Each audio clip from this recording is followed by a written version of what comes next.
Hello, this is Father Daniel Kim, Maryknoll Missioner, and welcome to our daily Gospel reading and reflection. Today's Gospel reading is according to St. Luke, chapter 21, verses 1 to 4.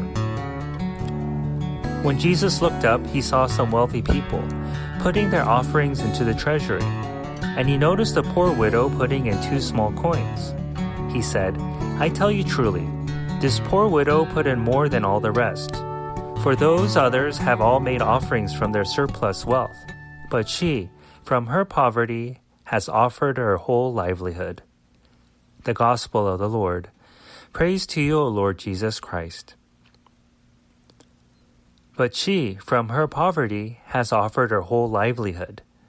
What can be learned from the example of the poor widow we hear about in today's Gospel, vis-a-vis our present reality?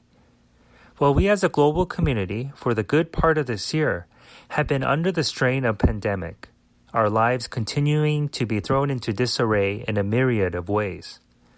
Our livelihoods have become in a way deeply impoverished through the tragic loss of life, diminishment of our personal and communal liberties, economic hardships, and so on.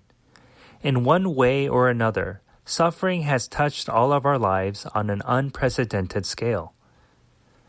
Almost by default, we can identify with the poor widow whose suffering encapsulates loss of family, financial strain, and societal limitations. Yet, despite her difficult situation, she refuses to see herself as a victim, rather as one who has something of value to offer. And yes, according to worldly standards, her offering of 2 small coins is not even a drop in a bucket compared to the contributions of her wealthy counterparts. But in the eyes of God, what matters most is a recognition of the priceless value that is present in her innately, which prompted her radical generosity. So regardless of whatever external challenges or hardships that might befall us, our intrinsic value as children of God will always be intact, which in turn means that regardless of the circumstances, we will always have something precious to offer the world.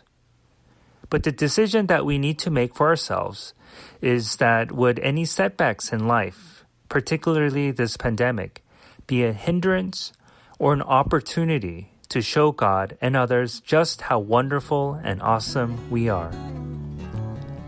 Thank you for listening to today's Gospel reading and reflection. Please be sure to tune in again tomorrow. Have a blessed and wonderful day. If you enjoyed today's Gospel reading and reflection, please make sure that you subscribe wherever you're listening to podcasts. Also, if you know somebody who may find value in today's reading, please make sure that you share it with them. To learn more about how you can support the work that Maryknoll does around the world, please visit us at maryknollsociety.org. And if you're interested in subscribing to our online magazine, please feel free to visit us at maryknollmagazine.org. Thank you once again for spending your time with us today, and God bless.